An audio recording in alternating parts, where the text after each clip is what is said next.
The CDC has found that 279 pregnant women in the U.S. states and territories show lab evidence of possible Zika virus infection. Stephen Dinan of the Washington Times. Congress took up this issue of funding for Zika this week. What happened?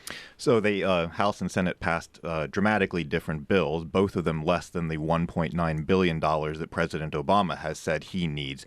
First of all, the president has already shifted about $600 million around, most of it from Ebola fighting money from earlier, to begin dealing with this, but says he needs the full $1.9 billion out of Congress. The Senate passed a $1.1 billion funding package that basically it's not, quote, paid for. The money is tacked onto the deficit as an emergency need. House Republicans have gone a different direction. The House passed a bill in about the $600 million range, and they have shifted money from other funds to pay for it. The White House has a veto threat on that, saying, no, this is an emergency. We didn't envision it when we reached the budget numbers we're operating under here a year and a half ago. So at this point, it makes sense to tack it on to the deficit. They're not happy with the Senate's lower number, $1.1 billion, but they're probably willing to accept that. That was a bipartisan compromise out of there.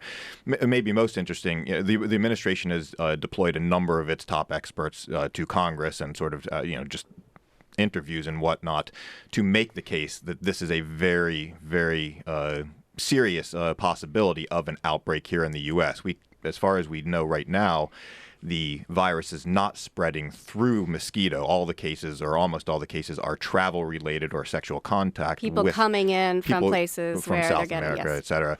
And so the big worry, though, is that as the weather heats up and those mosquito populations become active, that you will have a mosquito-borne outbreak, and that's when things get very serious.